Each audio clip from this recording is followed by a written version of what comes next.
नमस्ते everyone and welcome to your channel Neetflix. आज का हमारा टॉपिक है pineal gland and the hormone secreted by pineal gland. फिर हम बात करेंगे थायमस की एंड देन लास्ट में एड्रीनल ग्लैंड। सो फर्स्ट सबसे पहले हम बात करेंगे पीनियल ग्लैंड की।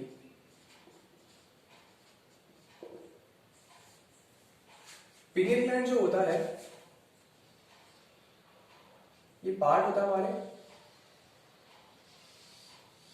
एंडोक्राइन सिस्टम का और लोकेटेड होता है सेंट्रल नर्वस सिस्टम में। सो एक जनरलाइज मैंने डायग्राम बनाया है। ये हमारा सेंट्रल नर्वस सिस्टम है, ये ब्रेन है and this is spinal cord. ये रीजन है मेडुला है, पॉन्स है, मिड ब्रेन है एंड ये सेरेबेलम। जो पीनियल ग्लैंड होता है ये तो हमने बात कर ली, ये क्या होता है pituitary gland. This is pituitary gland और पिट्यूटरी ग्लैंड के जो पिट्यूटरी ग्लैंड से कनेक्टेड होता है वो होता है हाइपोथैलेमस। तो ये है हाइपोथैलेमस एंड हाइपोथैलेमस के पीछे होता है ये स्ट्रक्चर जिसे हम बोलते हैं thalamus. We call it thalamus and thalamus के पोस्टीरियरली यानी कि डॉर्सल साइड पे होता है pineal gland. This is I am drawing pineal gland. So ये एक डायग्राम है जिसमें ब्रेन है, पिट्यूटरी ग्लैंड ये है जो आउट पाउचिंग है सेंट्रल नर्वस सिस्टम से, hypothalamus sheet of grey matter which is connected to pituitary gland. Just behind or dorsal to hypothalamus we have thalamus and just posterior to thalamus we have pineal gland. Okay.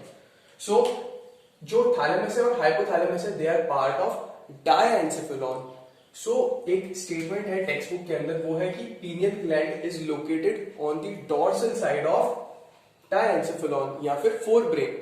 तो both things are fine but हमें याद रखने का कि कहां पर होता है ये on the dorsal side of diencephalon. forebrain भी बोल सकते हैं क्योंकि diencephalon forebrain का ही पार्ट है but exactly diencephalon. Okay. अब जो pineal gland है इसे हम थर्ड आई भी बोलते हैं। क्यों बोलते थर्ड आई इसलिए नहीं बोलते कि पहले जो ऑब्वियसली इसका एवोल्यूशन से कुछ लेना देना है। ऐसे नहीं कि जो हमारे एंसेस्टर्स थे उनके यहाँ पे एक तीसरी आंख होती थी, नहीं इसलिए नहीं बोलते तीसरी आंख की, यहाँ तो तीसरी आंख होती थी और वो पीनियल ग्लैंड कंट्रोल करता था, that's why we call it third eye. No it's not like that. क्यों बोलते थे उसका रीजन है, होता क्या था जो पीनियल ग्लैंड था एवोल्यूशनरी पॉइंट ऑफ व्यू से हमें एविडेंस कैसे पता चला, एक क्रेनियल नर्व है ट्रोक्लियर नर्व। जितनी भी क्रेनियल नर्व्स होती है हमारी, हम आगे बात करेंगे नर्वस सिस्टम में, वो ब्रेन स्टेम से निकलती है और एंटीरियरली मतलब सीधे आगे की तरफ जाती है। लेकिन सिर्फ एक क्रेनियल नर्व ऐसी थी ट्रोक्लियर नर्व जो लूप बनाती है और लूप बनाती है निकलती है यहां से, मान लेते हैं हम ब्रेन स्टेम है, ये एक ब्रेन स्टेम है, ब्रेन स्टेम से सारी क्रेनियल नर्व्स आगे की तरफ निकल रही है। एक ट्रोक्लियर नर्व थी जो लूप बनाती थी, पीछे की तरफ आती थी और पीछे से आगे जाती थी एंड जस्ट यहाँ पे ब्रेन स्टेम के जस्ट पीछे था यहाँ पे pineal gland. So they thought कि इसका जो कनेक्शन था इसने लूप क्यों बनाया, बिकॉज ये समहाउ पहले के टाइम पे कनेक्टेड थी पीनियल ग्लैंड से। सो अब because as a course in the course of evolution we have lost that connection, वो जो कनेक्शन था इस नर्व के बीच में और पीनियल ग्लैंड के बीच में वो कट हो गया है। So that's why we used to call it third eye, not because कि यहाँ पे भी थर्ड आई होता था, ऐसा नहीं है, बिकॉज इट कनेक्टेड था पहले और ये रेगुलेट करता था आई के कुछ इंपॉर्टेंट फंक्शंस को। ओके।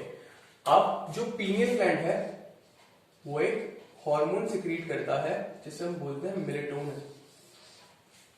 हम इसके बारे में ज्यादा कुछ नहीं बात करेंगे इन डिटेल में, सिर्फ इतना बात करेंगे जो मेलेटोनिन होता है हार्मोन सिक्रीट पीनियल ग्लैंड से होता है, इसके जो फंक्शंस हम सीधे उनके बारे में बात कर लेते हैं। 6 इंपॉर्टेंट फंक्शंस है जो टेक्स्ट बुक में दे रखे हैं। इसके ऊपर अगर क्वेश्चन फ्रेम होगा तो एक स्टेटमेंट की फॉर्म में आ सकता है कि इसका लोकेशन क्या है, जो हमने बात करी कहां पर है, ये डॉर्सल साइड में है, डॉर्सल टू फोरब्रेन और फोरब्रेन में भी डॉर्सल किसके, डायएंसेफेलॉन।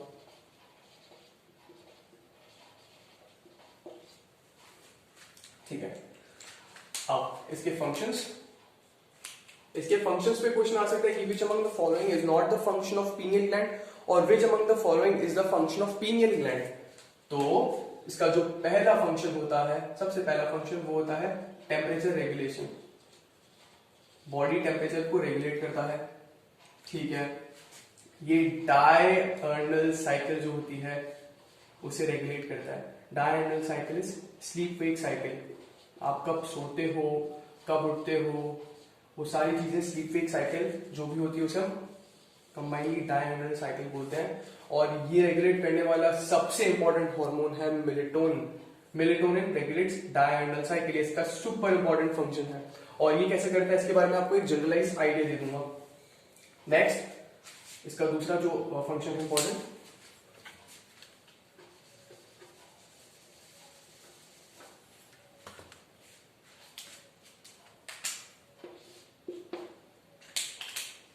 पिगमेंटेशन।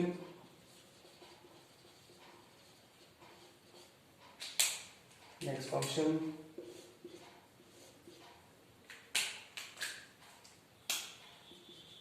इम्यूनिटी मेंटेन करने में भी इसका रोल होता है, और मेटाबॉलिज्म। एंड ये वाला इंपॉर्टेंट है थोड़ा सा, last function, that is menstrual cycle. So जो आपका मेंस्ट्रुअल साइकिल है उसे भी रेगुलेट करता है मेलेटोनिन। ये इंपॉर्टेंट है, ये 6 फंक्शन हमें इसके याद रखने हैं, इंपॉर्टेंट है, क्योंकि अगर क्वेश्चन फ्रेम होगा तो और कोई पॉसिबिलिटी नहीं है। पॉसिबिलिटी है या तो उसकी लोकेशन पे फ्रेम कर देंगे या फिर मेलेटोनिन के फंक्शंस पे, दैट्स इट।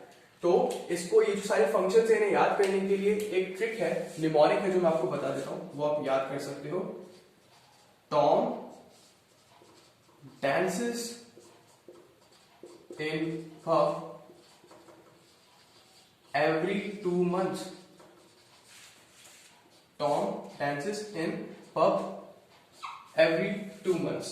टॉम से टेम्परेचर रेगुलेशन आप देख सकते हो, टॉम का T, dances D diurnal cycle, in immunity, pub P pigmentation, 2m every 2 months में 2m लेंगे। 2m मीन्स पहला है मेटाबॉलिज्म, दूसरा है मेंस्ट्रुअल साइकिल। सो इस निमोनिक से हम याद रख सकते हैं कि मेलेटोनिन के फंक्शंस क्या क्या हैं, और ये सुपर सुपर सुपर इंपॉर्टेंट है about pineal gland, nothing else. अच्छा, डायurnal साइकिल कैसे रेगुलेट करता है? सी है क्या, जो हमारी आईज होती है, व्हेनेवर दे परसीव डार्क और लाइट, तो वो स्टिमुलेट करती है, वो एक्शन पोटेंशियल्स को कैरी करती है, और वो एक्शन पोटेंशियल्स जाते हैं हाइपोथैलेमस में। यहाँ पे काइस्मिक न्यूक्लियस होता है, सुप्रा काइस्मिक न्यूक्लियस होता है, काइस्मेटिक न्यूक्लियस, वो कनेक्टेड होता है आईज से।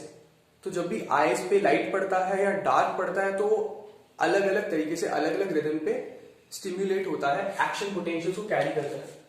अल्टीमेटली एक्शन पोटेंशियल्स, मैं आपको पूरा पाथवे नहीं बता रहा हूं, वो बहुत कॉम्प्लेक्स है। उस पाथवे के बाद अल्टीमेटली पीनियल ग्लैंड पे वो सिग्नल्स जाते हैं, और उसकी वजह से वहां पर क्या होता है, उस पाथवे में बनते हैं, सबसे पहले बनता है अपने पास ट्रिप्टोफैन होता है।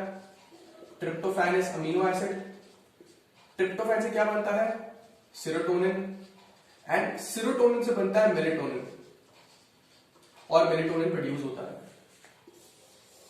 ये होता है पीनियल ग्लैंड के अंदर। अब यहां पे जो चीज इंपॉर्टेंट है वो ये है कि serotonin is the precursor of melatonin, और ट्रिप्टोफैन सेरोटोनिन बनाता है। तो ये चीज ये इंपॉर्टेंट है, इन केस अगर इस पे क्वेश्चन आ जाए तो ये चीज इंपॉर्टेंट है कि ये बायोकेमिकली कैसे जनरेट होता है। अब मेलेटोनिन लाइट के अंदर, whenever our eyes perceive light, तो जो मेलेटोनिन का सिक्रीशन होता है वो होता है कम मेलेटोनिन बनता है लाइट के अंदर। और जब भी अंधेरा होता है, डार्कनेस होती है, तो जब भी हमारी लाइट्स डार्कनेस परसीव करती है तो मेलेटोनिन ज्यादा बनता है, और ज्यादा मेलेटोनिन बनेगा तो आप समझ सकते हो आपका जो डायurnal साइकिल है वो यही रेगुलेट कर रहा है। सो ड्यूरिंग डार्क यूजुअली हमारी टेंडेंसी क्या होती है, जो हमारा नॉर्मल स्लीप वेक साइकिल है उसमें जब भी डार्क होता है मेलेटोनिन का लेवल बढ़ता है, and it makes us feel sleepy, नींद आती है रात के टाइम पे, और सुबह के टाइम पे नींद नहीं आती है। इसमें भी एक इंप्लीकेशन है मेलेटोनिन का। So this was all about melatonin. Next हम बात करेंगे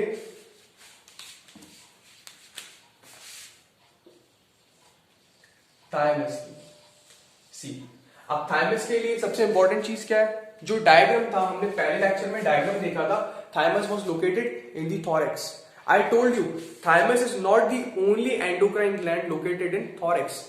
थाइमस ही सिर्फ ऐसा एंडोक्राइन ग्लैंड नहीं है जो थोरैक्स में लोकेटेड है, और भी होते हैं, हम आगे बात करेंगे। जो हार्ट है वो भी हार्मोन प्रोड्यूस करता है, तो वो भी थोरैक्स में है। लेकिन इसके लिए इंपॉर्टेंट चीज क्या थी कि ये भी थोरैक्स में होता है, तो इस पे एक क्वेश्चन फ्रेम हो सकता है इसकी लोकेशन को लेकर। दूसरी चीज, ये एक हार्मोन प्रोड्यूस करता है जिसे हम बोलते हैं थायमोसिन। अच्छा, थायमोसिन का फंक्शन क्या होता है, हमें सिर्फ इसका फंक्शन याद करना है। इसका पहला फंक्शन होता है ये टी सेल डिफरेंशिएशन कराता है। What it does, it helps in T cell differentiation. दूसरा फंक्शन होता है it helps in production of antibodies, और एंटीबॉडीज पार्ट होता है ह्यूमरल इम्यूनिटी का। अब ये क्या होता है एक बार इसे भी देख लेते हैं, शॉर्ट में बता देता हूं। जो इम्यूनिटी होता है वो दो टाइप का होता है।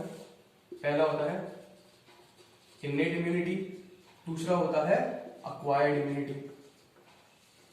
जो इन्नेट होता है इट इज सिंस बर्थ, जो बर्थ के साथ इम्यूनिटी हमारे साथ रहती है, it is innate immunity. Acquired means we acquire it after birth, birth के बाद जो इम्यूनिटी डेवलप होती है उसे हम बोलते हैं एक्वायर्ड इम्यूनिटी। अब जो एक्वायर्ड इम्यूनिटी होता है इसके दो पार्ट्स होते हैं। पहला पार्ट होता है B cell mediated immunity and T cell mediated immunity. ये दोनों ही क्या, T cell B cell, they are part of डब्ल्यूबीसीज। डब्ल्यूबीसीज का ही एक तरह का टाइप है, ठीक है। दोनों ही लिम्फोसाइट्स है, B cell mediated, T cell mediated. T cell mediated को हम सेल मीडिएटेड इम्यूनिटी भी बोलते हैं, cell mediated immunity. T cell mediated immunity is also known as cell mediated immunity, while B cell mediated immunity is also known as humoral immunity. B cell का function क्या होता है, antibodies banana. So that's why I said कि thymosin antibodies का जो production होता है उसमें भी हेल्प करता है, and that's why it ultimately helps in maintaining humoral immunity. T cell differentiation करा रहा है तो सेल मीडिएटेड इम्यूनिटी में तो उसका रोल है ही है। अगर कोई ऐसा बेबी है या कोई इंडिविजुअल है जिसको कॉन्जेनिटल एब्सेंस था थाइमस का, कुछ कंडीशंस होती है जहां पे थाइमस ग्लैंड जो होता है वो डेवलप नहीं हो पाता है, जस्ट लाइक डिजॉर्ड सिंड्रोम जो हम क्लिनिक्स में देखते हैं, उन केस में cell mediated immunity completely lost होता है, बहुत वीक होता है, ऑलमोस्ट होता ही नहीं, हम ऐसा कह सकते हैं। Humoral immunity because thymus just helps in it. Humoral mediated immunity के बहुत सारे अलग अलग मैकेनिज्म्स होते हैं जहां से उसे मतलब कह सकते हैं स्ट्रेंथन करने के लिए बहुत सारे फैक्टर्स होते हैं, लेकिन टी सेल मीडिएटेड के लिए thymus is super important. Thymus lack करता है तो T cell mediated immunity completely goes down. So this is all about thymus. T cell differentiation के बारे में हम बात करेंगे जब भी हम डिजीजेस वाले चैप्टर पे जाएंगे। अच्छा, थाइमस के बारे में एक और चीज, इसका लोकेशन के बारे में एक लास्ट चीज। जो थाइमस होता है, यहाँ पे ड्रॉ कर लेते हैं, जो थाइमस होता है ये मैं बना रहा हूं हमारा sternum. What is this, this is sternum, और यहां पे मैंने बना दिया aorta. Okay, let's make it with red. यहां पे बना दिया हमने aorta, this is aorta, aorta, this is sternum, और इनके बीच में होता है थाइमस। तो मैं थाइमस को यहाँ पे ड्रॉ कर लेता हूं, ये है thymus and it is located in between sternum and aorta. ये क्या है, एंटीरियर साइड है, एंड ये क्या है, पोस्टीरियर साइड है। ऑब्वियसली जो हमारा स्टर्नम है, ये स्टर्नम होता है आगे की तरफ होता है।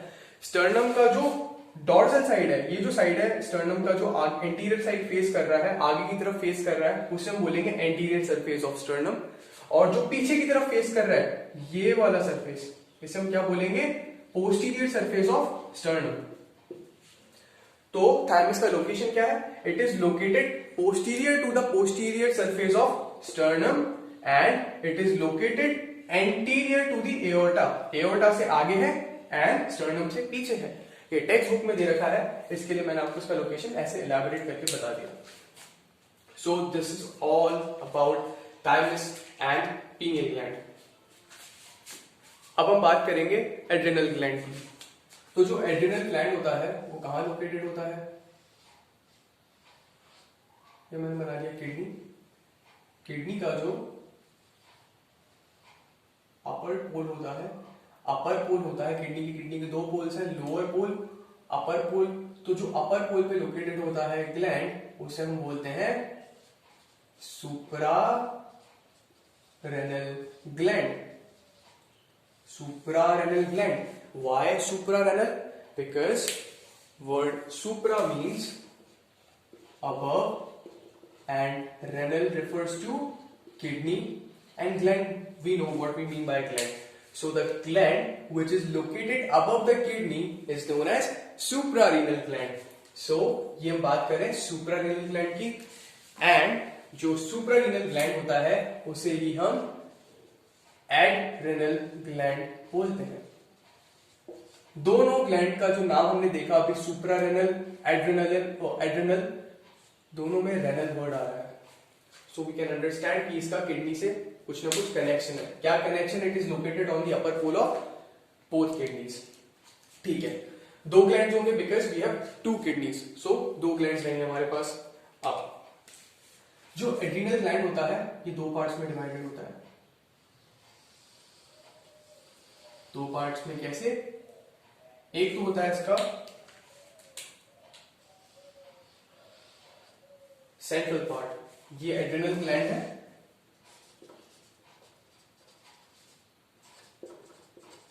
इस एड्रिनल ग्लैंड का एक सेंट्रल पार्ट है जिसे हम बोलते हैं मेड्यूला।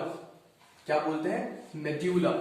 तो सेंट्रल पार्ट है मेड्यूला, एंड जो पेरिफेरल पार्ट है या फिर मेड्यूला को जो सराउंड कर रहा है पार्ट एड्रिनल ग्लैंड का, उसे हम बोलते हैं adrenal cortex. We call it adrenal cortex.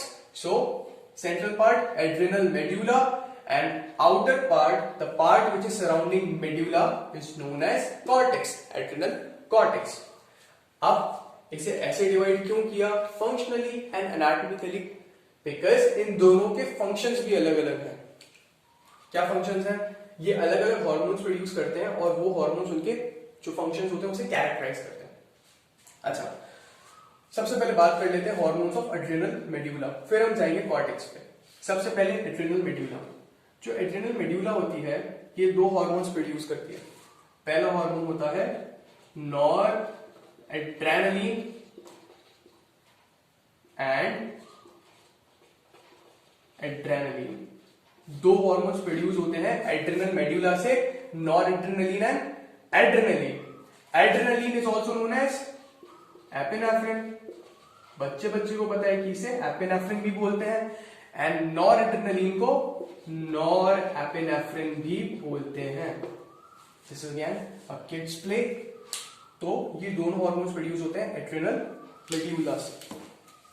इन्हें हम दोनों को कलेक्टिवली क्या बोल देते हैं? We call them catecholamines. We call them catecholamines. These are catecholamines. ठीक है, दोनों डिराइव कैसे होते हैं? टायरोसिन अमीनो एसिड से बनते हैं। जो पाथवे होता है जिससे ये बनते हैं वो इंपॉर्टेंट नहीं है, लेकिन ये टायरोसिन से बनते हैं, ये सिर्फ हम याद कर लें। That noradrenaline and adrenaline's precursor is tyrosine amino acid. ये चीज हमें पता होगी तो that's gonna be again something cherry to the cake। ठीक है, तो ये तो हमने देख लिया मेड्यूला से जो हार्मोन्स प्रोड्यूस हो रहे हैं। अब इनके फंक्शंस को समझने के लिए सिर्फ एक चीज हम समझ लें, तो इनके फंक्शंस हमें याद करने की जरूरत नहीं पड़ेगी, हम उसे प्रेडिक्ट ही कर सकते हैं। फंक्शन क्या होता है?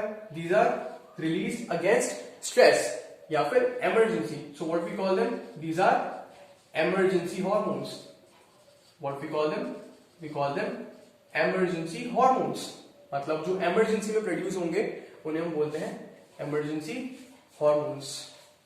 ठीक है, अब कोई भी इमरजेंसी सिचुएशन आ गई तो उस टाइम पे हमें क्या क्या चीजों की जरूरत पड़ेगी, हमारी बॉडी को ऐसा क्या क्या करना चाहिए कि हम उस इमरजेंसी से फाइट कर सकें, हम उसके बारे में एक बार समझने की कोशिश करते हैं और उसी में हमको सारे फंक्शंस मिल जाएंगे इन दोनों हार्मोन्स के। सबसे पहली चीज, एक एग्जाम्पल ले लेते हैं इमरजेंसी कंडीशन का। For example let say a big dog is chasing us, मतलब कोई बिग डॉग है, इट्स चेसिंग मी। अगर कोई बड़ा सा डॉग है जो मुझे चेज कर रहा है, वो मेरे पीछे भाग रहा है, तो क्या होगा? सबसे पहले मैंने उसे देखा, बड़ा सा डॉग है, खतरनाक दिख रहा है और वो मुझे काटने वाला है, तो उसे देखकर पहली चीज क्या होगी? मेरी बॉडी को पहली चीज क्या करनी है? अलर्टनेस को बढ़ाना है। मुझे अलर्ट करना है। अलर्ट क्यों करना है? ताकि मैं सारी पॉसिबिलिटीज को अच्छे से सोच सकूं, पहले ही प्रेडिक्ट कर सकूं। फॉर एग्जाम्पल बड़ा सा कुत्ता यहाँ पे खड़ा है, वो खतरनाक दिख रहा है, मुझे काट सकता है डेफिनेटली, और मैं उससे तेज तो भाग नहीं सकता, और यहाँ पे डंडा पड़ा हुआ है। अगर मैं अलर्ट नहीं होऊंगा तो क्या मैं नोटिस करूंगा यहाँ पे कुछ बड़ा सा डंडा पड़ा हुआ है, मैं उससे लेकर खुद को डिफेंड कर सकता हूं? नहीं। तो इसके लिए पहला काम क्या है? अलर्टनेस। यहाँ पे डंडा पड़ा हुआ है, उसे उठाकर मैं चाहूं तो उससे फाइट कर सकता हूं, that would be the best thing. मैं उसे जीत तो सकता नहीं हूं, उससे तेज भाग नहीं पाऊंगा, तो definitely alertness is super important, ताकि आप सारी पॉसिबिलिटीज को अच्छे से स्टडी कर सको। दूसरा फंक्शन, डॉग को देखते ही सबसे पहले क्या होगा? एक तो आप अलर्ट हो गए और साथ में आंखों की पुतलियां बाहर आ जाएगी। मतलब जो प्यूपिल्स है वो डायलेट हो जाएंगी। सिंपल होगा क्या? जो प्यूपिल होता है, हमें पता है जो हमारा आई होता है, एक डायग्राम बनाता हूं यहाँ पे, ये है आई। आई के यहाँ पे कॉर्निया होता है, पीछे स्क्लेरा होता है, यहाँ पे बीच में ये आउटर लेयर्स होती है, बीच में वैस्कुलर लेयर होती है। वैस्कुलर लेयर की आगे थिकनिंग होती है जो सिलियरिस और सिलियरी बॉडी बनाती है। उनकी आउटग्रोथ होती है ये मसल, जिसे हम बोलते हैं आयरिस। आयरिस के बीच में जो एरिया होता है उसे हम बोलते हैं प्यूपिल। तो होगा क्या? आयरिस जो होंगी वो कंट्रैक्ट करेंगी, और जो प्यूपिल होगा, ये जो एरिया है दो आयरिस मसल के बीच में, वो बढ़ जाएगा। तो ये होता है प्यूपिलरी डायलेशन। अब ये क्यों जरूरी है? ये इसलिए जरूरी है ताकि ज्यादा से ज्यादा लाइट जो है वो आंखों में आ सके और हमें दूर का क्लियर दिखे।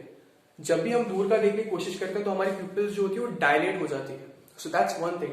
साथ में अकोमोडेशन भी होता है और प्यूपिल्स भी डायलेट होती है, सुपर इंपॉर्टेंट है। तो प्यूपिलरी डायलेशन क्यों होगा? ताकि हमको दूर का क्लियर दिखे। और भी अगर कोई स्कोप है, अ big dog is standing just in front of me, और क्या क्या पॉसिबिलिटीज है मेरे चारों तरफ, मुझे वो भी दिख जाए। तो इसके लिए जो प्यूपिलरी डायलेशन है वो भी इंपॉर्टेंट है, इंपॉर्टेंट फंक्शन है इन हॉर्मोन्स का। ये जो फंक्शंस की मैं बात कर रहा हूं, ये हॉर्मोन्स निकल रहे हैं उनकी वजह से ही होता है। अच्छा, ये तो हो गया, आईएस की बात करी, नर्वस सिस्टम की बात करी जहां पे अलर्टनेस होगा। थोड़ा और नीचे आते हैं, हार्ट पे आ जाते हैं। हार्ट का क्या होगा? हार्ट रेट बढ़ जाएगा। आप इमेजिन कर सकते हो कोई भी इमरजेंसी सिचुएशन में आपका हार्ट रेट जो होता है वो बढ़ जाता है। फॉर इंस्टेंस अगर मैं आपको यहीं पे झटका दे दूं, मैं आपको कहूं कि कल आपका नीट का एग्जाम है, मैं नहीं, फॉर ऑल ऑफ सडन कोई नोटिफिकेशन आ जाता है एनटीए का कि कल ही नीट का एग्जाम है, हालांकि उन्होंने पोस्टपोन कर दिया। मान लेते हैं, इमेजिनरी सिचुएशन, मान लेते हैं कि वो बोल देते हैं कल ही नीट है। आप इमेजिन कर सकते हो आपकी क्या सिचुएशन होगी। अभी आपको पता चल जाएगा वो सारे इफेक्ट्स जो इस इमरजेंसी सिचुएशन में आ सकते हैं, जो नॉरएपिनेफ्रिन क्रिएट कर सकते हैं। हार्ट रेट बढ़ जाएगा। हार्ट रेट क्यों बढ़ता है? हार्ट रेट इसलिए बढ़ता है ताकि कार्डियक आउटपुट बढ़ सके। हमें पता है cardiac output CO is product of heart rate and stroke volume. ये हम हार्ट में भी देखेंगे। जो कार्डियक आउटपुट होता है वो क्या होता है? हार्ट रेट और स्ट्रोक वॉल्यूम का मल्टीप्लीकेशन। हार्ट रेट मतलब 1 मिनट के अंदर हार्ट कितनी बार कॉन्ट्रैक्ट कर रहा है, कितनी बार ब्लड को फोर्स कर रहा है। और स्ट्रोक वॉल्यूम होती है कि हार्ट हर बीट पे कितना ब्लड, हर कॉन्ट्रैक्शन में कितना ब्लड फोर्स कर रहा है। जब इन्हें मल्टीप्लाई करोगे तो आपको टोटल वॉल्यूम जो होगा ना, हार्ट 1 मिनट के अंदर ब्लड को पंप कर रहा है, वो टोटल वॉल्यूम मिल जाएगा। That is cardiac output. तो कार्डियक आउटपुट बढ़ाने के लिए हार्ट रेट बढ़ता है, तो हम कह सकते हैं कार्डियक आउटपुट भी बढ़ता है। क्वेश्चन ये, कार्डियक आउटपुट क्यों बढ़ा? भाई इमरजेंसी सिचुएशन है, सारे ऑर्गन्स जो होंगे जो इमरजेंसी में वर्क करने वाले, उनका ब्लड सप्लाई बढ़ेगा, उनका ऑक्सीजन डिमांड बढ़ेगा, उनका न्यूट्रिएंट का डिमांड बढ़ेगा। तो इसके लिए उनको जो ब्लड सप्लाई है वो भी बढ़ाना पड़ेगा, और ये करने के लिए हमें कार्डियक आउटपुट को बढ़ाना पड़ता है। और फोर्स ऑफ कंट्रैक्शन भी बढ़ेगा। फोर्स ऑफ कंट्रैक्शन बढ़ेगा तो क्या होगा? 1 मिनट के अंदर हार्ट जो है वो ज्यादा ब्लड पंप करेगा। मतलब एक बार जब भी वो बीट करेगा एक पंप पे, मतलब एक कॉन्ट्रैक्शन में ज्यादा से ज्यादा ब्लड को फोर्स कर पाएगा। अगर फोर्स ऑफ कॉन्ट्रैक्शन बढ़ेगा तो क्या मैं कह सकता हूं कि स्ट्रोक वॉल्यूम भी बढ़ेगा अगर फोर्स ऑफ कॉन्ट्रैक्शन बढ़ेगा? एग्जैक्टली यही होता है।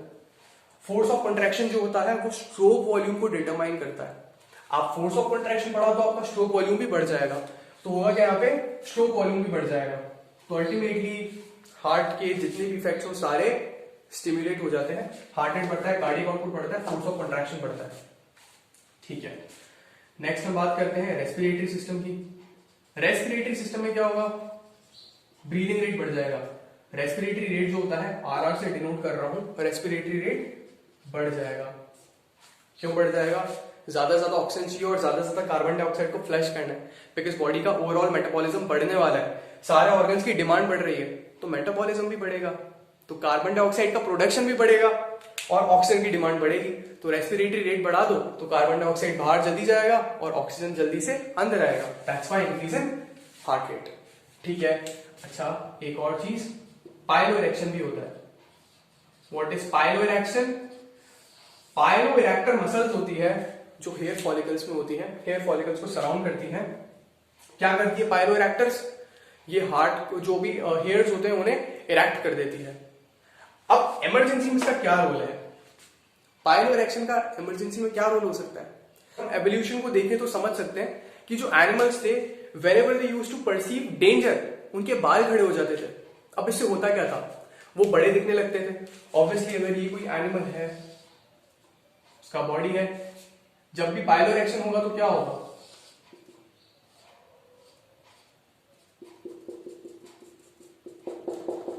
उसका साइज थोड़ा बड़ा लगेगा। एंड ऐसा देखा गया है, जो भी चीज बड़ी होती है हमें उससे डर लगता है, हम उसे स्ट्रॉन्ग मानते हैं, डोमिनेंट मानते हैं। ऐसा होता है ना, जो भी चीज बड़ी होती है हम उसे स्ट्रॉन्ग मानते हैं, डोमिनेंट मानते हैं। इसके लिए जो पाइलोइरेक्शन होता है वो क्या करता है, एक्चुअली साइज को थोड़ा सा बड़ा दिखाता है। अब ऑब्वियसली हम इवॉल्व होके आए हैं, तो पाइलोइरेक्शन का हमारे अंदर कोई काम होना हो, लेकिन एनिमल्स में ये फंक्शन हुआ करता था, that they used to look big whenever they had undergone piloerection. तो इसके लिए पाइलोइरेक्शन ये भी इमरजेंसी सिस्टम का एक पार्ट है। ठीक है, पाइलोइरेक्शन हो गया। नेक्स्ट हो गया स्वेटिंग। स्वेटिंग बहुत ज्यादा होगा। स्वेटिंग ज्यादा होने का रीजन क्या है, स्वेटिंग ज्यादा होगा तो बॉडी कूल डाउन जल्दी होगा, क्योंकि जस्ट अभी अभी हमने बात करी, बॉडी का मेटाबॉलिज्म ओवरऑल बढ़ेगा। एंड अगर बॉडी का मेटाबॉलिज्म बढ़ रहा है तो क्या होगा, बॉडी का टेम्परेचर भी बढ़ेगा। टेम्परेचर बढ़ेगा तो उसे कूल डाउन करना जरूरी है, तो इसके लिए स्वेटिंग। ठीक है, अच्छा इसके दो और इंपॉर्टेंट फंक्शंस की बात करेंगे हम। एक तो है डाइजेस्टिव सिस्टम पे, अच्छा डाइजेस्टिव एंड यूरिनरी सिस्टम पे कंबाइनली बात कर लेते हैं। दोनों को इनहिबिट करेगा, दोनों को इनहिबिट करेगा। डाइजेशन ज्यादा जरूरी है क्या, जब इमरजेंसी सिचुएशन आया है, जो आपने खाना खाया है उसे पचाना जरूरी नहीं है। जरूरी क्या है, उस टाइम भागना, बचना, जिंदा रहना, सर्वाइवल। तो डाइजेस्टिव एक्टिविटीज जो होती है, जिसमें secretion of digestive juices, peristalsis, वो सब जो भी होगा वो सब इनहिबिट होगा। किसकी वजह से, नॉरएपिनेफ्रिन एंड एपिनेफ्रिन की वजह से। अच्छा, जो यूरिनरी सिस्टम है, just like excretion of urine, वो भी इनहिबिट होगा। क्यों इनहिबिट होगा, क्या जरूरी है, यूरिनेट करना जरूरी है या फिर बचना जरूरी है, बचना जरूरी है, तो यूरिनेशन भी इनहिबिट होगा। तो कंबाइनली इन दोनों सिस्टम को इनहिबिट करता है नॉरएपिनेफ्रिन। ठीक है, लास्ट फंक्शन ही करता है ग्लाइकोजिनोलाइसिस। व्हाट इज ग्लाइकोजिनोलाइसिस, देख लेते हैं इसका स्पेलिंग यहां पे, ग्लाइकोजिनोलाइसिस। ग्लाइकोजिनोलाइसिस दो वर्ड से मिलकर बना है, ग्लाइकोजिन एंड लाइसिस। तो ग्लाइकोजिन का लाइसिस या फिर break down of glycogen is known as glycogenolysis. अब ग्लाइकोजिन क्या होता है, ये स्टोरेज फॉर्म होता है कार्बोहाइड्रेट्स का लिवर के अंदर, मसल्स के अंदर, जो कि ग्लूकोज के अंदर कन्वर्ट हो सकता है during the times of unavailability of glucose. Emergency situation में बहुत सारा ग्लूकोज चाहिए, तो ग्लूकोज कहां से आएगा, ग्लाइकोजिन को तोड़ के। ग्लाइकोजिन को कन्वर्ट करता है बॉडी ग्लूकोज के अंदर, लिवर के अंदर होता है स्पेसिफिकली, और ये ग्लूकोज कहां आ जाता है, ब्लड के अंदर। तो क्या मैं कह सकता हूं, during emergency situation when adrenaline and noradrenaline are produced, glucose concentration in blood is going up.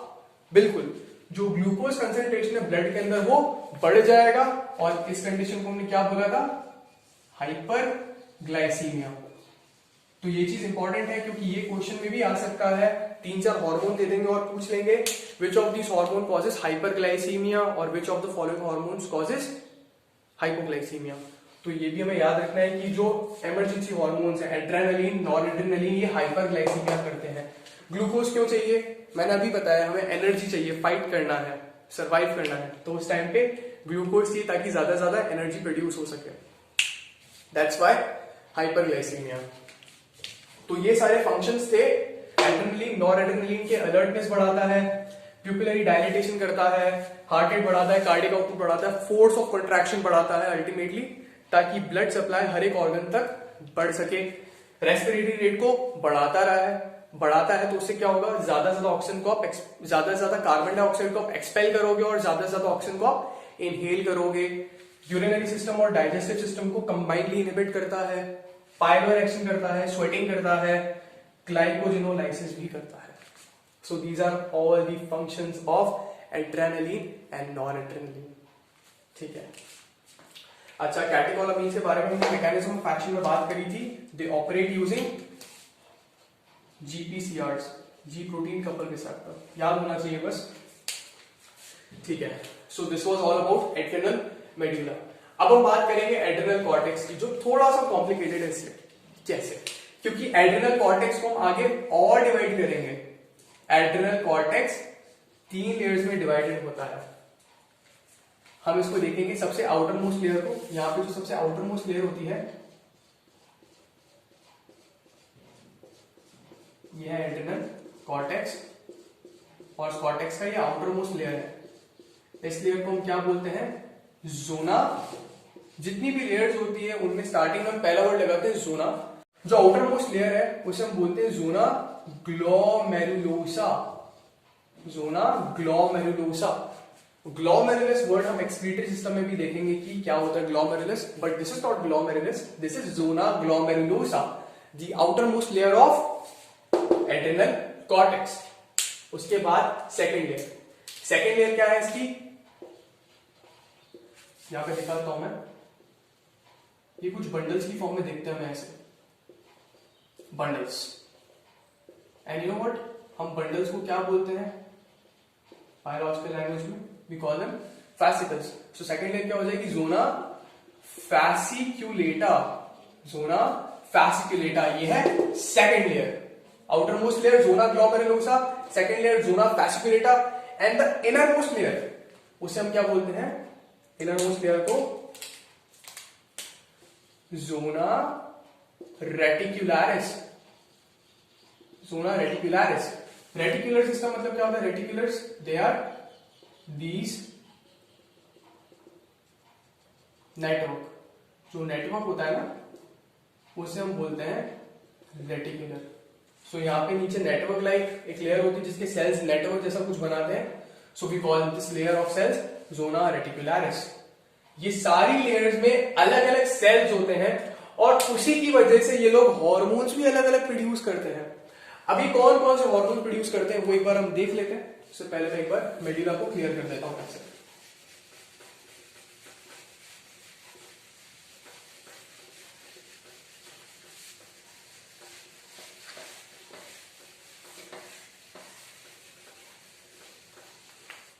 ठीक है। जो जोना ग्लोमेरुलोसा होती है, अच्छा इस पे जाने से पहले एक बार, जो भी हार्मोन्स होते हैं एड्रिनल कॉर्टेक्स के, ये जो भी हार्मोन्स प्रोड्यूस करता है उन्हें हम कंबाइनली बोलते हैं corticoids. We call them corticoids. And एक इंटरेस्टिंग चीज, ये सारे हार्मोन्स स्टेरॉइड होते हैं। Steroid hormones means they are derived from cholesterol. Cholesterol से मिलके बनते हैं सारे हार्मोन्स, स्टेरॉइड नेचर के होते हैं और इन्हें हम कॉर्टिकॉइड्स बोलते हैं।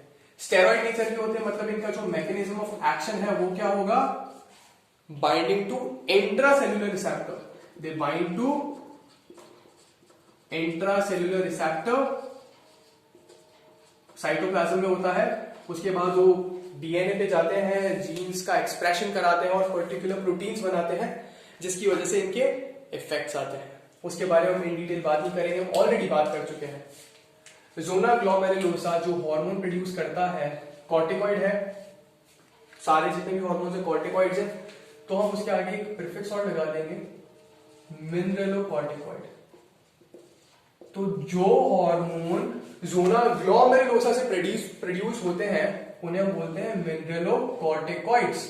We call them mineralocorticoids. Why mineralocorticoids? Because they regulate water and electrolyte balance in our body. Water और इलेक्ट्रोलाइट का जो होम्योस्टेसिस है, बैलेंस है, उसे मेंटेन करते हैं जोना ग्लोमेरुलोसा से निकलने वाले मिनरलोकॉर्टिकॉइड्स।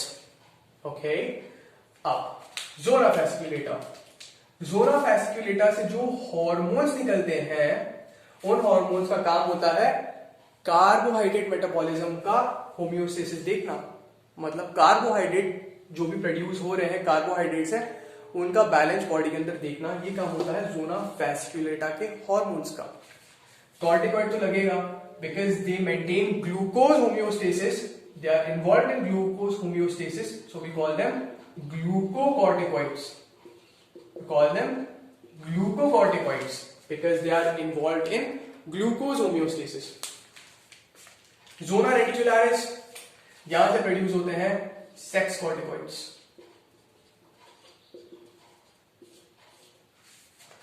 सेक्स कॉर्टिकॉइड्स, इसमें एंड्रोजेंस ही प्रोड्यूस होते हैं। माइंड यू, चाहे फीमेल हो मेल हो, दोनों में ही एंड्रोजेंस प्रोड्यूस होंगे। एंड्रोजेंस मींस, इसका एक एग्जांपल था टेस्टोस्टेरॉन। एस्ट्रोजन प्रोड्यूस नहीं होगा, एंड्रोजेंस ही प्रोड्यूस होंगे, टेस्टोस्टेरॉन।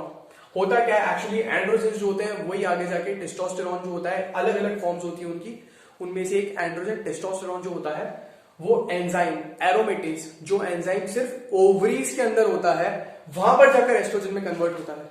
तो यहाँ पे एस्ट्रोजन नहीं बनेगा। यहाँ पे जब मैं सेक्स कॉर्टिकॉइड्स की बात कर रहा हूं तो सिर्फ और सिर्फ एंड्रोजन ही होंगे, चाहे वो फीमेल हो चाहे वो मेल हो, क्योंकि ये एंड्रोजन जो प्रोड्यूस होते हैं ज्यादा अमाउंट में नहीं होते हैं। तो ये सिर्फ इतना फंक्शन कर पाते हैं कि ये जो एक्सिलरी हेयर्स होते हैं, प्यूबिक हेयर्स होते हैं और जो फेशियल हेयर होते हैं, इनका ही ग्रोथ करा सकते हैं, बस। इससे ज्यादा है कुछ नहीं करते हैं। सो इनका फंक्शन मैंने यहीं पे डिस्कस कर लिया है। एंड्रोजन जो प्रोड्यूस होंगे, produced in both mails and females. Function क्या है? ग्रोथ ऑफ एक्सियल या फिर axillary hairs, pubic hairs and facial hairs, बस यही काम होता है इनका सेक्स कॉर्टिकॉइड्स का। ठीक है, अब बात करते हैं सबसे पहले अपन मिनरलोकॉर्टिकॉइड्स की। तो जो मिनरलोकॉर्टिकॉइड्स होते हैं उसमें जो मेजर मिनरलोकॉर्टिकॉइड होता है वो होता है एल्डोस्टेरॉन। कौन सा होता है? एल्डोस्टेरॉन। अब एल्डोस्टेरॉन क्या करता है? इसका सिंपल सा फंक्शन होता है, ये जो हमारी बॉडी में सोडियम होता है उसे कंजर्व करता है और पोटेशियम को एक्सक्रीट कर देता है यूरिन से। जो एल्डोस्टेरॉन होता है ये सोडियम कंजर्वर होता है एंड पोटेशियम वेस्टर। कैसे करता है काम? जो हमारी नेफ्रॉन होती है, नेफ्रॉन में कलेक्टिंग डक्ट और डिस्टल ट्यूब्यूल्स की सेल होती है, एपिथेलियल सेल्स होती है, उनके अंदर क्या करता है? सबसे पहले हमें पता है क्या है, ये स्टेरॉइड है, सीधे सेल के अंदर जाएगा, रिसेप्टर पे बाइंड करेगा, intracellular receptor, cytoplasmic receptor, genes पे जाएगा, एक्टिव कराएगा उनको और कुछ प्रोटीन्स बनाएगा। एक प्रोटीन होगा ये जो चैनल है यहाँ पे, कहां पर है ये? एक नेफ्रॉन में दो साइड होती है, एक तो होती है ल्यूमेन वाली साइड और एक होती है इंटरस्टिशियम वाली साइड। नेफ्रॉन का एक डायग्राम भी बनाई देता हूं यहाँ पे।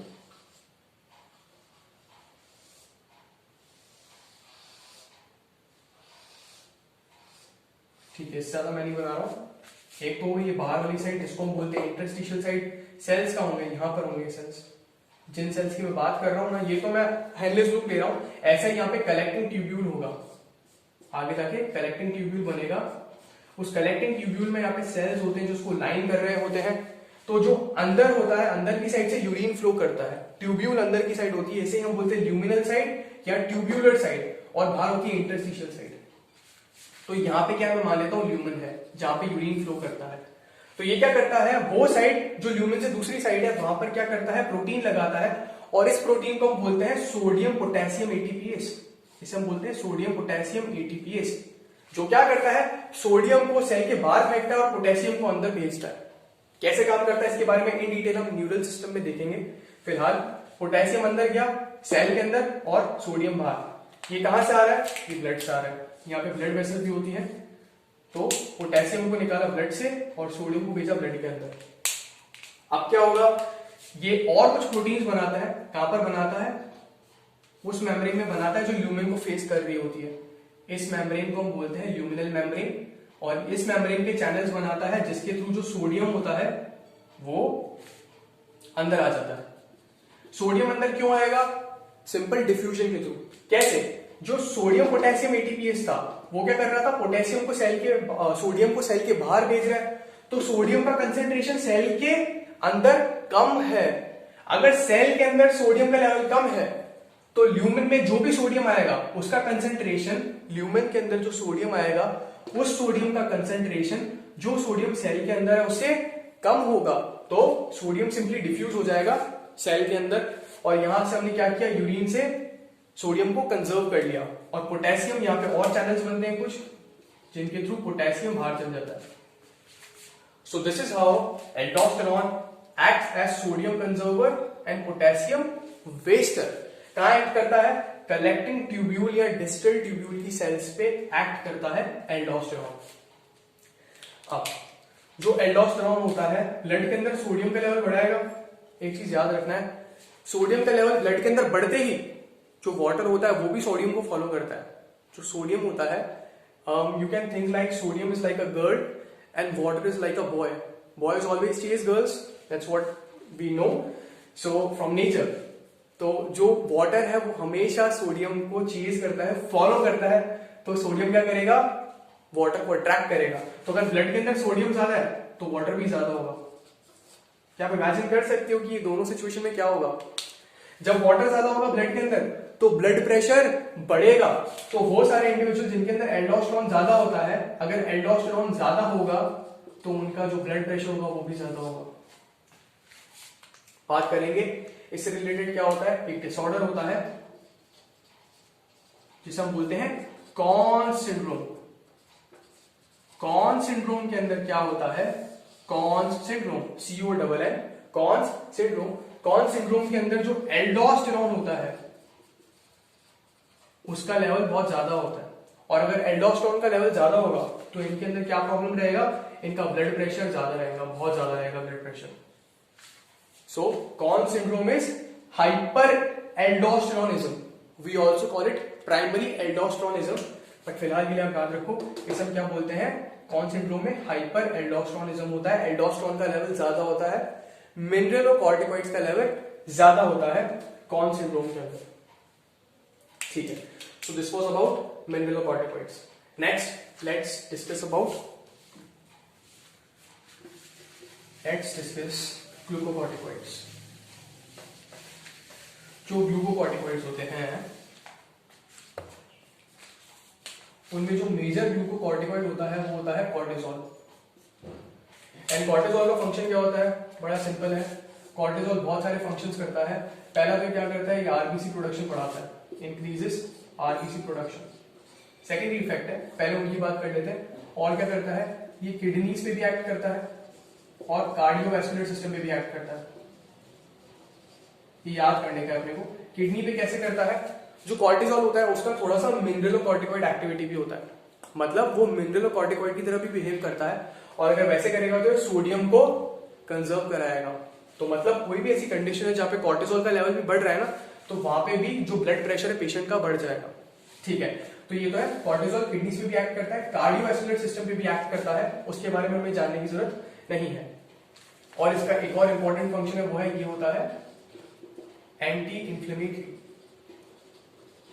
कॉर्टिसोल एंटी इंफ्लेमेटरी होता है, ये इसका एक इंपॉर्टेंट फंक्शन होता है। कैसे एंटी इंफ्लेमेटरी, मतलब क्या, इन्फ्लेमेशन क्या होता है, अगर हमारी बॉडी को कोई भी ट्रॉमा होता है, कोई भी इंजरी होता है ना, तो इंजरी के रिस्पॉन्स में उसकी बॉडी, हमारी बॉडी का प्रोटेक्टिव मैकेनिज्म होता है।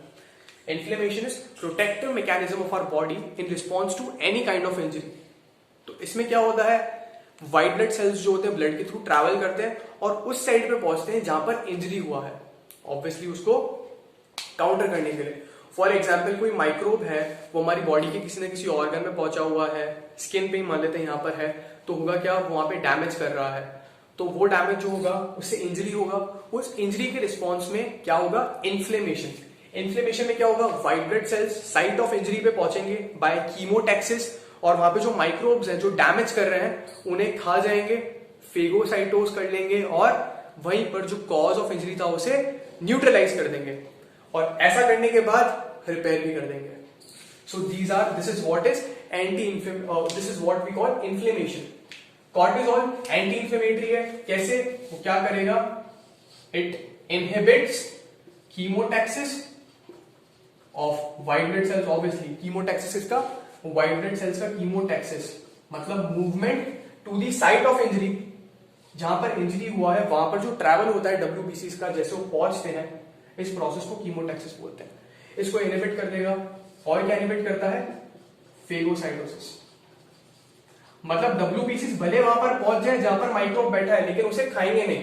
That is again inhibition to phagocytosis. तो ये कुछ फंक्शन होते हैं एंटी इंफ्लेमेटरी फंक्शंस कॉर्टिसोल के, पर इन फंक्शंस की वजह से इसका नाम नहीं पड़ा है कॉर्टिसोल या ग्लूकोकॉर्टिकॉइड। इसका मेन फंक्शन होता है ग्लूकोज मेटाबॉलिज्म को स्टिमुलेट करना, रेगुलेट करना, और ये क्या करता है, ग्लूकोनियोजेनेसिस। ये करता है ग्लूकोनियोजेनेसिस। ग्लूकोनियोजेनेसिस मतलब नाम से पता चल रहा है, gluco means glucose, neo means new, glucose new, genesis means production. So it is the process by which totally new glucose is produced. नया ग्लूकोज कहां से बनता है, उन चीजों से जो कार्बोहाइड्रेट्स नहीं है। अगर कार्बोहाइड्रेट जस्ट लाइक ग्लाइकोजन से आपने ग्लूकोज बना दिया तो उसको मैं ग्लूकोनियोजेनेसिस नहीं बोलूंगा, बिकॉज ग्लाइकोजन भी कार्बोहाइड्रेट था, ठीक है। तो वो प्रोडक्ट्स जो कि कार्बोहाइड्रेट नहीं है, वहां से अगर मैं ग्लूकोज बनाऊंगा तो उसको मैं बोलूंगा gluconeogenesis. That's why we define gluconeogenesis as the process in which glucose is synthesized from non-carbohydrate sources like amino acids and fats. तो अमीनो एसिड और फैट से जब ग्लूकोज बनेगा उसे हम क्या बोलेंगे, ग्लूकोनियोजेनेसिस। तो ये क्या करता है, ग्लूकोनियोजेनेसिस करता है, सुपर इंपॉर्टेंट है कॉर्टिसोल का। और ग्लूकोनियोजेनेसिस में क्या करता है, अमीनो एसिड्स और फैट्स को ब्रेक करता है। एक्चुअली अमीनो एसिड को ब्रेक नहीं करेगा, ब्रेक ये किसको करेगा, ये क्या करता है, जो प्रोटीन होता है उन्हें ब्रेक करता है अमीनो एसिड्स के अंदर, और जो फैट्स होते हैं उनको ब्रेक करता है फैटी एसिड्स में और ग्लिसरॉल में। इन दोनों प्रोसेस को हम क्या नाम देते हैं, जो पहला प्रोसेस है प्रोटीन का अमीनो एसिड में ब्रेकडाउन, ये होता है प्रोटियोलिसिस, और दूसरा फैट्स का ब्रेकडाउन होता है लाइपोलिसिस। अब ये क्या करेगा, जो अमीनो एसिड है और फैटी एसिड्स हैं इनको किसमें कन्वर्ट कर देगा, ग्लूकोज के अंदर। तो अल्टीमेटली क्या कर रहा है, प्रोटीन को ले रहा है और फैट को ले रहा है, और उनसे उनके जो बेसिक प्रोडक्ट्स थे, प्रोटीन का बेसिक सबस्ट्रेट जो मतलब कंस्टिट्यूएंट होता है वो होता है अमीनो एसिड, फैट का बेसिक कंस्टिट्यूएंट फैटी एसिड्स और ग्लिसरॉल होते हैं, इनको पकड़ के ग्लूकोज बना देगा। और प्रोटीन कहां से आता है, मसल से। फैट कहां से आएगा, ये आता है अपना लाइपोसाइट्स, लाइपोसाइट्स या फिर एडिपोसाइट्स। तो ऐसा एक्ट करता है। अब इमेजिन करो सिचुएशन, अगर कॉर्टिसोल ऐसा करेगा, ग्लूकोनियोजेनेसिस कर रहा है, तो ब्लड के अंदर ग्लूकोज का लेवल बढ़ेगा कि कम होगा, बढ़ेगा। तो कॉर्टिसोल क्या करता है, हाइपरग्लाइसीमिया। कॉर्टिसोल भी हाइपरग्लाइसीमिया करता है, मतलब ब्लड के अंदर ग्लूकोज का लेवल बढ़ाएगा। और कहां से बनाता है ग्लूकोज को, अमीनो एसिड और फैटी एसिड से। तो एक लाइन लिखी हुई है आपकी टेक्स्ट बुक में, that it inhibits utilization and uptake of amino acids. ये आपकी टेक्स्ट बुक में लाइन लिखी हुई है, it inhibits utilization and uptake of amino acids. भाई ये प्रोटीन जो है उसे ही तोड़ रहा है अमीनो एसिड में, और ये जो अमीनो एसिड है इससे ग्लूकोज बना रहा है, और जो भी अमीनो एसिड ब्लड के अंदर होता है नॉर्मली, वो उसका भी अपटेक रोक देता है और उसी अमीनो एसिड से ग्लूकोज बना देता है। अपटेक कौन करता है अमीनो एसिड्स का? Major uptake muscles. तो मसल्स में नहीं जाने देता है, अपटेक कम कर देता है, और अमीनो एसिड्स का यूटिलाइजेशन वो भी मसल्स करती है, वो भी नहीं होने देता है। सिर्फ एक ऑर्गन है जहां पे अमीनो एसिड्स का यूटिलाइजेशन होने देता है, वो है लिवर। लिवर के अंदर ये अमीनो एसिड्स क्या कन्वर्ट होते हैं? ग्लूकोज में कन्वर्ट होते हैं, और अमीनो एसिड से वो कुछ और प्लाज्मा प्रोटीन्स बनाता है जो ब्लड में मूव करते हैं सर्कुलेटरी सिस्टम में। बाकी पेरिफेरल जितने भी ऑर्गन्स हैं वहां सब यही चीज करता है, प्रोटीन का अमीनो एसिड में कन्वर्जन और अमीनो एसिड का यूटिलाइजेशन कम करता है और अपटेक कम कर देता है सेल्स के अंदर। ये काम है कॉर्टिसोल का। एंड कॉर्टिसोल के बारे में सबसे इंपॉर्टेंट चीज, ये कब रिलीज होता है? It is release in any kind of stress. ये स्ट्रेसफुल सिचुएशन में ही रिलीज होता है, और ये बहुत इंपॉर्टेंट है। जो भी कोई किसी भी टाइप का स्ट्रेस होगा तो उस टाइम पे कॉर्टिसोल निकलता है, एंड कॉर्टिसोल ये सारे फंक्शंस करता है। ग्लूकोज का लेवल बढ़ा रहा है स्ट्रेस के अंदर, तो आप इमेजिन कर सकते हो क्या करना चाहता है ये? उस स्ट्रेस को काउंटर करना चाहता है ज्यादा से ज्यादा न्यूट्रिएंट प्रोवाइड करके। और जिनके अंदर, जिन लोगों के अंदर कॉर्टिसोल जो होता है वो कम होता है, उन्हें क्या क्या सिम्टम्स आ सकते हैं? Fatigue and weakness. Fatigue and weakness symptoms होते हैं super important, weakness and fatigue. आपकी टेक्स्ट बुक में लिखा हुआ है अदरवाइज फैक्टर्ड, और बहुत सारे सिम्टम्स आ सकते हैं अगर कॉर्टिसोल कम निकलेगा। फॉर एग्जाम्पल मैंने बोला आरबीसी प्रोडक्शन कराता है, तो अगर कॉर्टिसोल नहीं निकलेगा तो आरबीसी प्रोडक्शन कम होगा, तो उन्हें अनीमिया होगा। तो इसकी वजह से फटीग होता है, फटीग। और क्योंकि ये मसल्स को तोड़ता है, मसल से प्रोटीन निकालता है, तो मसल्स हो जाएंगी वीक, तो आपको वीकनेस फील होगा। और बहुत सारी चीजें करता है ये कॉर्टिसोल, तो वो सारे कंबाइंड सिम्टम्स होते हैं जिसके बारे में हमें बात ही नहीं करनी है। सिर्फ दो सिम्टम्स जो टेक्स्ट बुक में मेंशन थे, क्यों होते हैं उसका रीजन है ये, फटीग बिकॉज आरबीसी प्रोडक्शन कम होता है, वीकनेस बिकॉज मसल्स के अंदर प्रोटीन नहीं है, उसे तोड़ दिया है। So these are all the functions of glucocorticoids, जिसमें मेजर था कॉर्टिसोल। अब डिजीजेस की बात कर लेते हैं। एक होता है जहां पर जो कंबाइंड एड्रिनल कॉर्टेक्स होता है उसका इनसफिशिएंसी होता है, मतलब इसे हम बोलते हैं एड्रिनल इनसफिशिएंसी। इसका मतलब ये है कि एड्रिनल कॉर्टेक्स से हॉर्मोन्स ही नहीं रिलीज हो रहे। Deficiency of hormone secreted bye, deficiency of hormones secreted by adrenal cortex. Adrenal cortex से हार्मोन ही सिक्रीट नहीं हो रहे हैं, और इस कंडीशन को क्या बोलते हैं? एवरीबॉडी को क्या बोलते हैं? Edison's disease.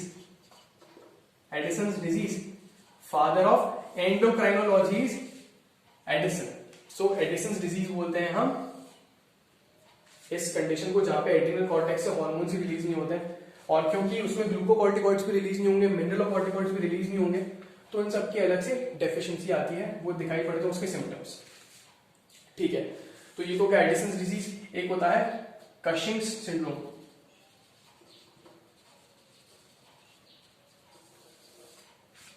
इसमें क्या होता है? जस्ट अपोजिट होता है एडिसन्स डिजीज का। यहाँ पे एड्रिनल कॉर्टेक्स के जो हार्मोन्स होते हैं वो ज्यादा प्रोड्यूस होते हैं।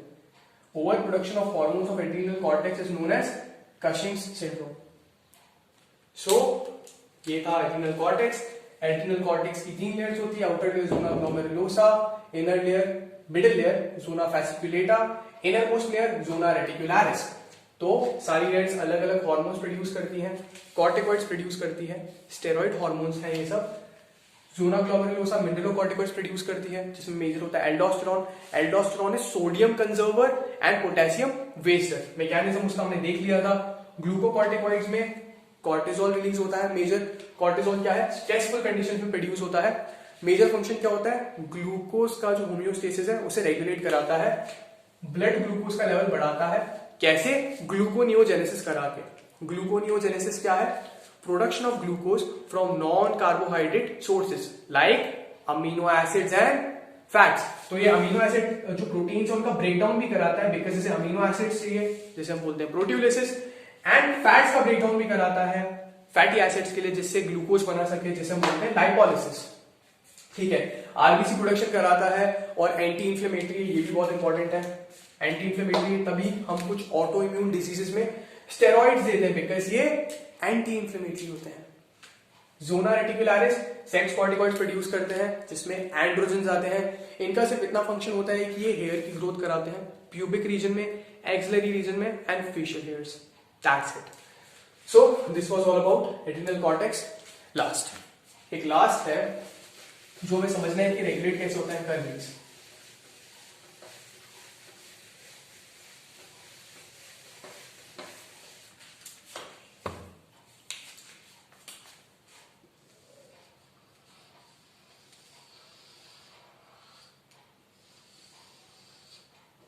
ये है pituitary gland, hypothalamus. Adrenal cortex जो होता है, मैंने बताया था एक हार्मोन प्रोड्यूस होता है एड्रिनल कॉर्टेक्स को जो रेगुलेट करता है। एड्रिनल कॉर्टेक्स से हार्मोन निकलते हैं, लेकिन कौन निकलवाता है? एंटीरियर पिट्यूटरी से एक हार्मोन निकल रहा था जिसे हम बोल रहे थे ACTH। कब निकल रहे थे? जब हाइपोथैलेमस के न्यूक्लियस में से एक हार्मोन था CRH, कॉर्टिकोट्रोपिन रिलीजिंग हार्मोन, जो हमारा यहाँ पे